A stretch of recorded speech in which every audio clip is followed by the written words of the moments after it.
مولاي صل وسلم دائما أبدا على نبيك خير خلق كلهم.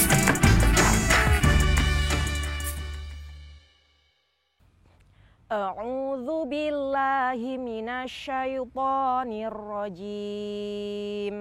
بسم الله الرحمن الرحيم. لا جرم أن الله يعلم ما يسرون وما يعلنون إنه لا يحب المستكبرين.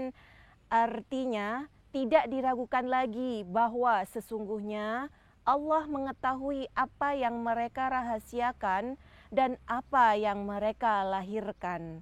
Sesungguhnya Allah tidak menyukai orang-orang yang sombong. Quran Surat An-Nahl ayat 23. Shadaqallahul Azim.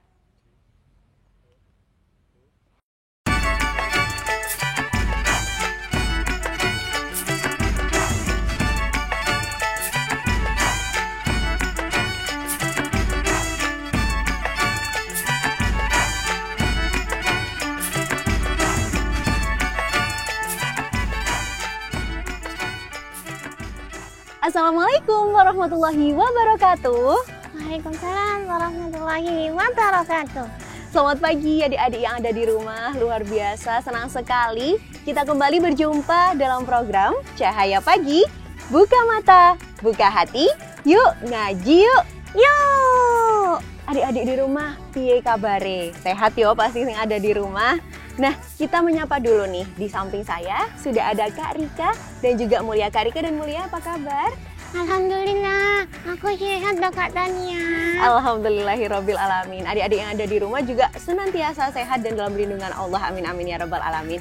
Nah, kali ini kita akan membahas suatu topik yang mungkin berbeda dengan episode-episode sebelumnya, yakni mengenai kesombongan yang menghancurkan. Kira-kira seperti apa sih? Kita dengarkan dulu yuk kisah dari Kak Rika. Assalamualaikum warahmatullahi wabarakatuh. Waalaikumsalam warahmatullahi wabarakatuh.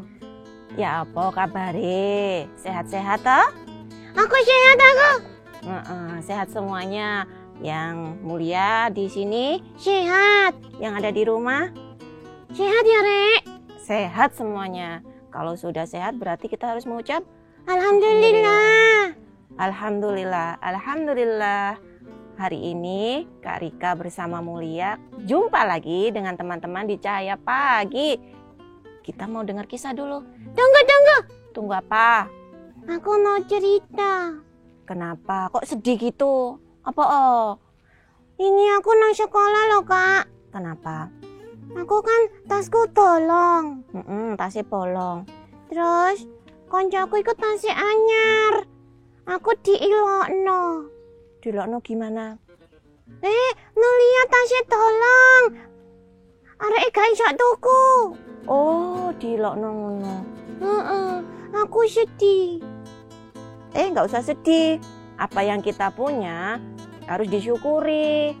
Kan belum tentu tas yang bagus itu juga bisa membuat kita tambah pinter. Malah jadi kita sombong nantinya. Oh iya ya, Kak. Nah, temanku itu kan tasnya taruh. Mahal. Iya. Tak tegang itu apik loh, Kak. Oh, tasnya bagus. Terus aku tulang sampai minta makku tukokno tas maneh. Buat apa? Dan aku gak diilokno. Oh, teman-teman jangan seperti itu ya. Kita harus bersyukur apa yang kita punya itu yang dipakai. Kan dilihat manfaatnya dulu. Buat apa beli baru jika masih ada yang lama lalu bisa digunakan. Nah, kayak temannya Mulia tadi akhirnya di sombong. Tasnya itu dia beli sendiri. Enggak. Dibelikan kan?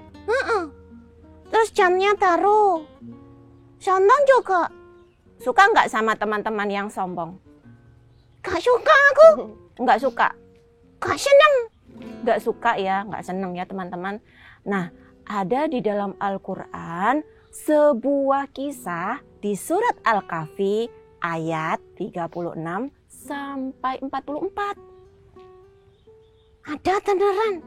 Ada, Allah langsung yang menceritakan. Yuk, silakan duduk yang rapi. Dengarkan kisah dengan tenang. Baca doa pembuka hati dulu ya sama-sama. Doaan. Rabbis rahli sadri Wa yassirli amri wahlul 'uqdatam min lisani yafqahu qawli. Amin. Teman-teman, di dalam surat Al-Kahfi itu Allah bercerita, tapi tidak dijelaskan siapa namanya, dari kota mana, negara apa, kemudian hidup di zaman raja siapa, tidak disebutkan. Tapi jelas-jelas Allah bercerita tentang 2 orang manusia yang tercatat di dalam Al-Quran. Ingat-ingat ya, surat Al-Kahfi, 2 orang sahabat. Kita mulai ceritanya.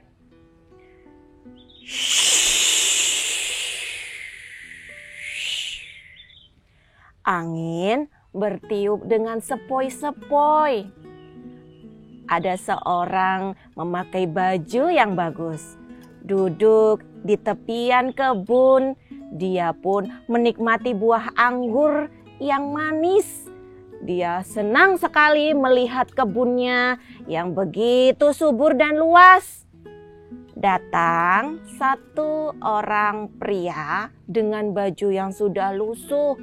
Bajunya tidak begitu bersih, wajahnya tapi teduh.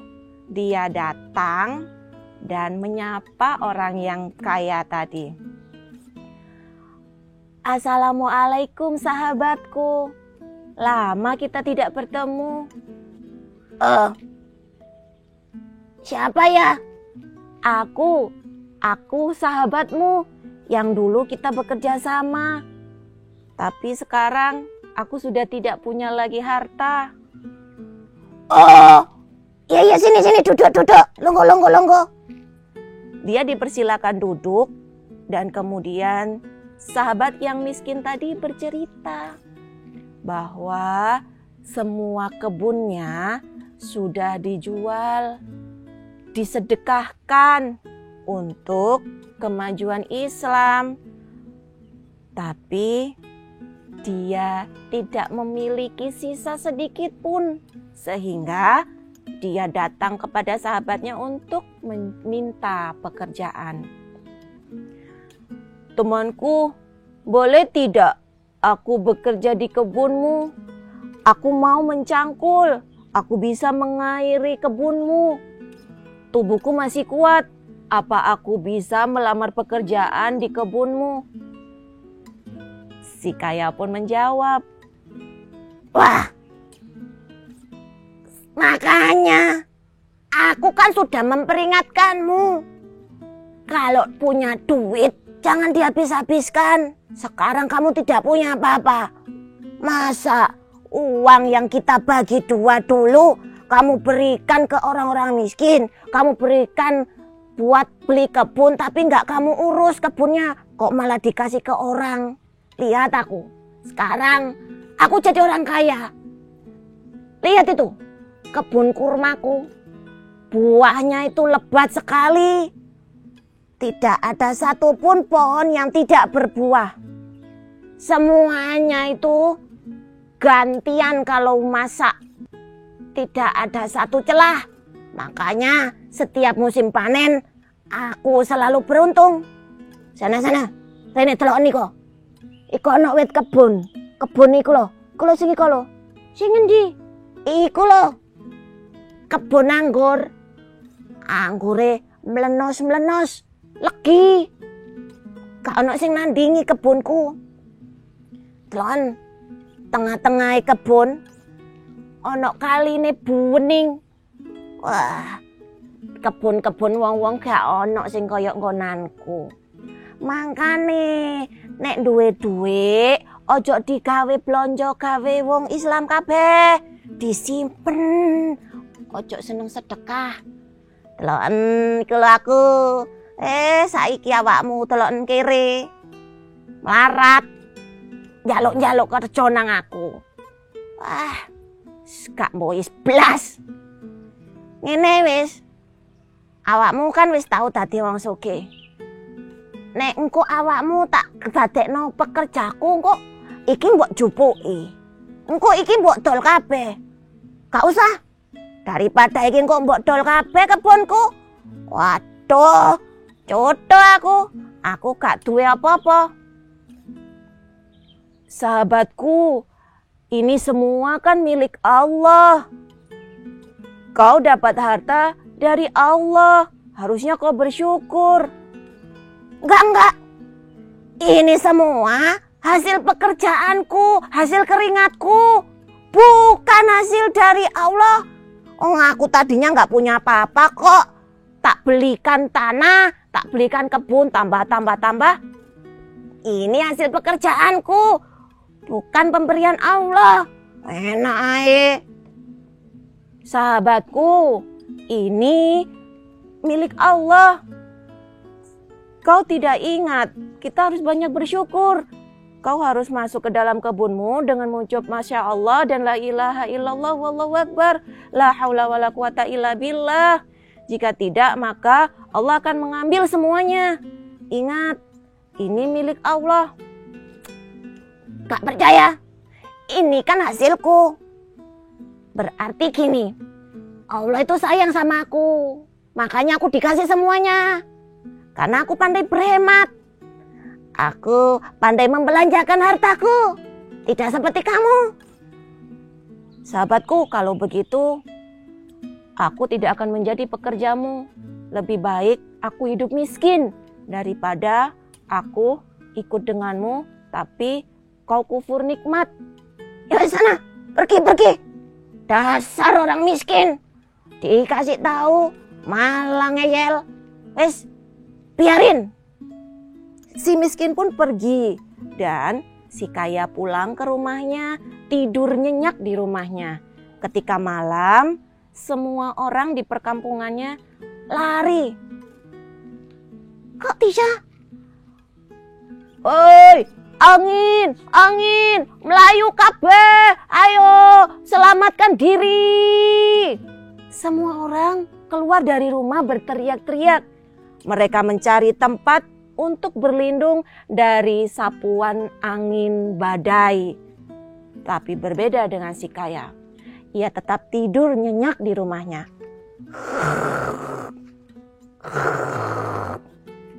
Ketika pagi,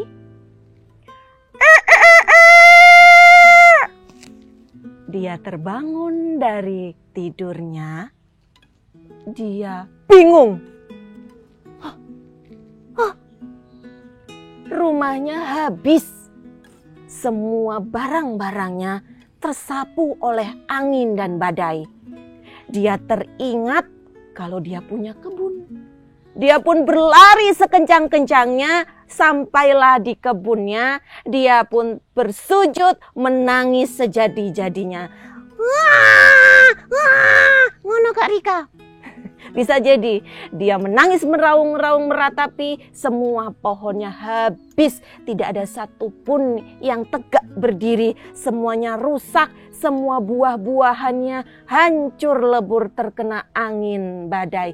Air sungai yang mengalir di tengah-tengahnya kering kerontang, tidak ada setetes pun yang bisa diambil. Nah, teman-teman, maka dari itu jangan jadi orang yang sombong.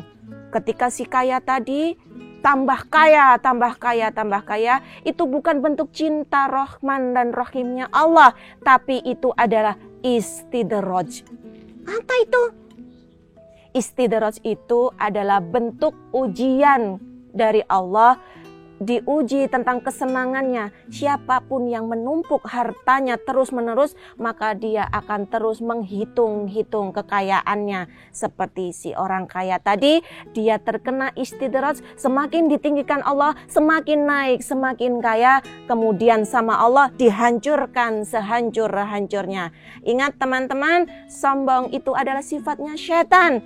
Setan itu adalah makhluk ciptaan Allah yang tadinya dia menduduki di surga, Tapi karena dia tidak mau bersujud karena kesombongannya, dia diusir dari Surga. dia tidak mau bersujud sama siapa? Dia tidak mau tersujud karena Nabi Adam. Karena tidak mau bersujud kepada Nabi Adam, seorang makhluk yang diciptakan oleh Allah dari tanah, sedangkan dia dari api, dia merasa sombong.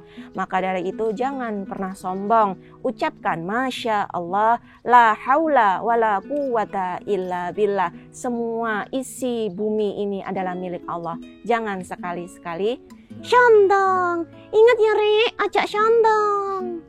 Garai ontong. kok garai ompong. Oke. Masya Allah, luar biasa sekali. Ternyata dari kisah yang dikisahkan oleh Kak Rika, kita dapat sebuah poin. Kalau sombong itu merupakan perbuatan tercela, yang memang kita semua tidak boleh melakukan sombong ya Kak Rika. Betul sekali. Kalau Mulia pernah sombong nggak ya? Pernah. Pas apa itu? Waktu aku bawa bekal. Terus gimana? Aku bawa mie goreng. Enak. Koncoku nggone sego. Oh, mie goreng bagi Mulia itu makanan mewah ya? Oh gitu. Mie goreng aja sombong. Oh iya. Nah Kak Rika, sebenarnya tadi kan sudah dijelaskan juga kalau memang sombong itu tidak boleh untuk kita lakukan. Iya. Bagaimana sih caranya kita untuk terhindar dari sifat sombong ini? Oke, baik. Mulia mau jawab nggak? Enggak Kak Rika aja. Oke, teman-teman, supaya kita terhindar dari sifat sombong, kita harus sering-sering nih membaca kisah, banyak di dalam Al-Quran, banyak di hadis, bahkan kehidupan sekitar kita menceritakan tentang akhir hidup orang yang sombong. Banyak sekali. Contoh pamannya Rasulullah nih. Siapa? Abu Lahab. Nah, Abu Lahab. Bukan, oh ya, bukan ya, Abu Lahab itu namanya ya. Lahab itu sebuah julukan yang diberikan Allah. Nah gitu, aslinya adalah namanya Umar gitu ya. Kesombongannya bagaimana dia?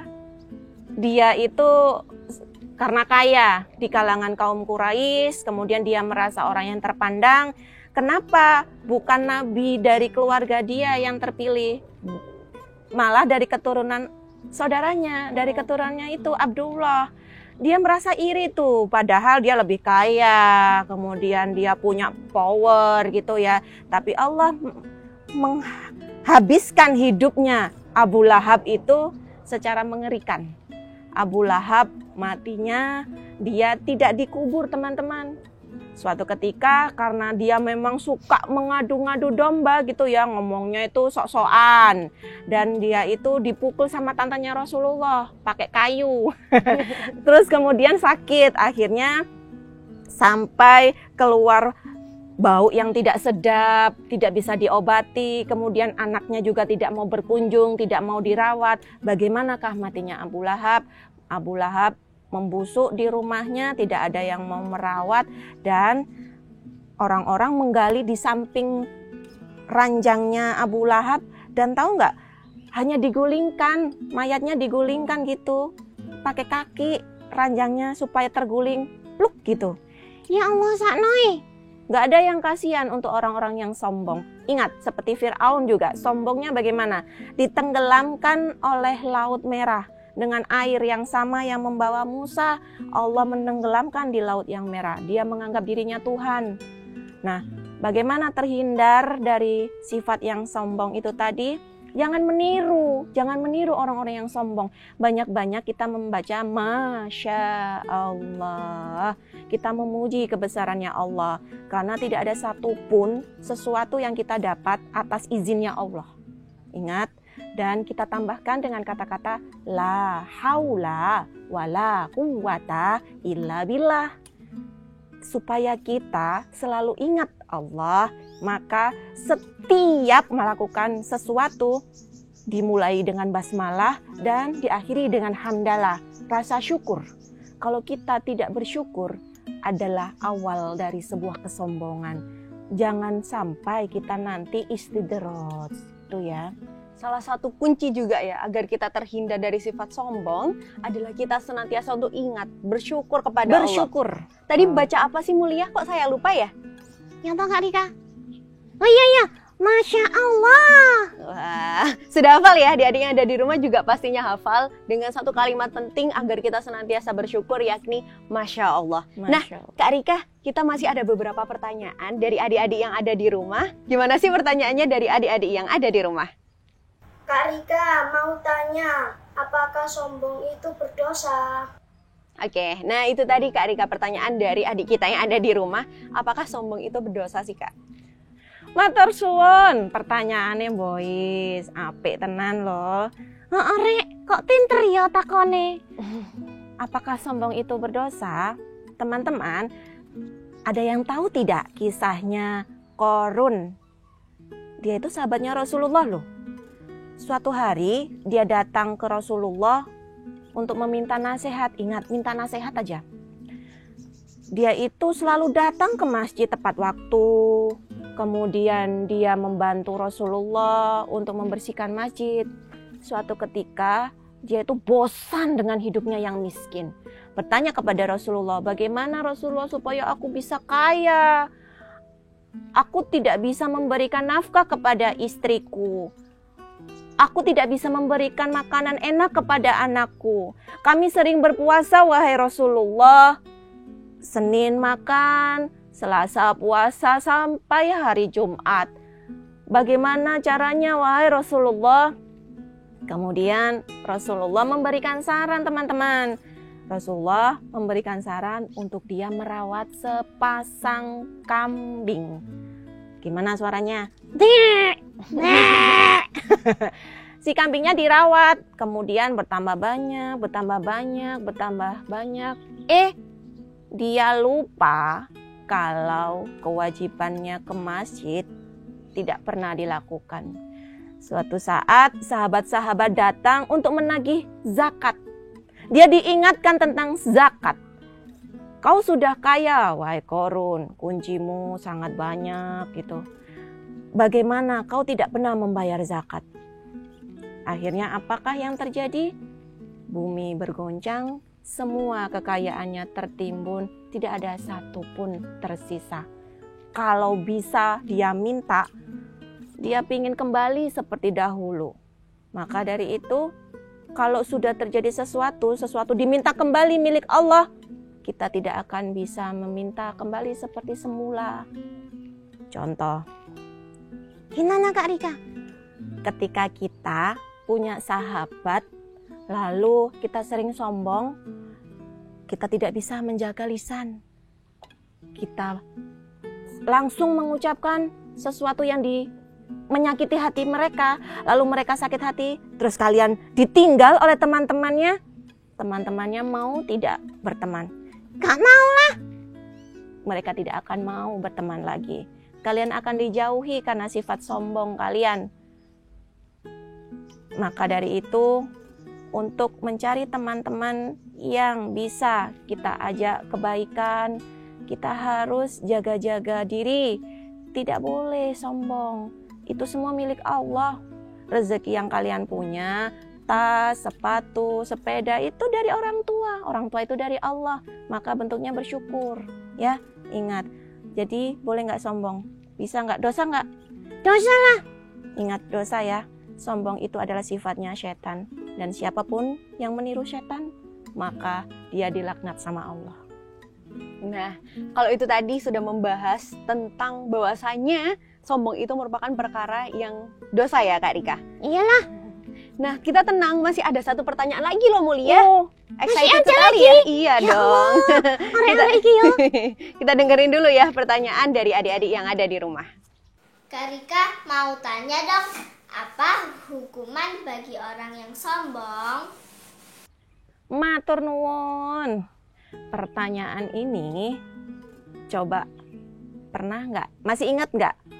Ada orang yang berlaku sombong, kira-kira hukumannya apa? Tadinya dia merasa dia itu orang yang sangat kaya, merasa dirinya Tuhan, merasa dirinya orang hebat. Lalu dihukum langsung sama Allah. Dia dihabiskan semua kekuasaannya, tenggelam di Laut Merah. Siapakah itu? Ya betul banget. Fir'aun. Hukumannya apa dia? Hukumannya apa? Tahu? Tenggelam di Laut Merah. Apakah dia hidup? Tidak. Kemudian ada juga lagi orang yang sombong. Hukuman dari Allah langsung ini menjadi contoh untuk kita. Seorang pemimpin yang dia menghilangkan azan. Dia tidak boleh melarang. Dia melarang orang-orang warganya untuk azan. Melarang wanita-wanita muslim untuk berjilbab. Maka suatu kali dia itu badannya gatal-gatal. Saking gatalnya akhirnya dia membusuk. Dikasih es batu, kemudian nggak bisa sembuh. Apakah yang ia inginkan? Dia ingin di tengah-tengah laut supaya badannya itu bisa terkena langsung sinar matahari. Dan akhirnya dia meninggal. Bumi tidak mau menerima. Ketika digali kuburnya, mayatnya dimasukkan, mayatnya pun melompat, meletus. Bumi tidak mau menerima. Kemudian ditutuplah dengan bebatuan. Coba teman-teman, silakan berkunjung langsung ke Turki, ke makam Kemal Atatürk. Dia adalah sosok pemimpin yang sombong, yang tidak membolehkan umat Islam untuk beribadah menyembah kepada Allah. Langsung Allah yang menghukumnya. Ada lagi kisah seorang yang sombong, Allah langsung yang menghukumnya juga. Siapakah dia? Siapa? Namrud. Raja Namrud. Ingat nggak? Bagaimana cara Allah mematikan Namrud, mengakhirkan hidupnya Namrud? Hanya dengan seekor nyamuk masuk ke dalam hidungnya dan tidak bisa keluar, berada di otaknya sampai lama. Dan Alkisah mengatakan ketika dia sampai gila, kepalanya dipukul-pukul karena nyamuknya tidak bisa keluar dan kepalanya pecah, keluarlah si nyamuk sampai sebesar burung pipit. La haula wala quwata illa billah. Dia juga merasa dirinya Tuhan. Dia tidak pernah sakit, dia tidak pernah kalah perang, dia jadi sombong. Dia merasa menjadi orang yang paling hebat, padahal tidak ada satupun makhluk di bumi ini yang akan kekal kecuali Allah. Semuanya akan hancur, semuanya akan habis, semuanya akan hilang karena isi pemilik langit dan bumi adalah milik Allah. Nah, kita sudah menjawab ya Kak Rika seluruh pertanyaan baik dari saya maupun adik-adik yang ada di rumah. Tapi sayang sekali kita udah ada di penghujung acara kita pada pagi hari ini. Sebelum itu, kita dengarkan dulu ya, apa sih yang bisa kita dapatkan dari kisah kita hari ini.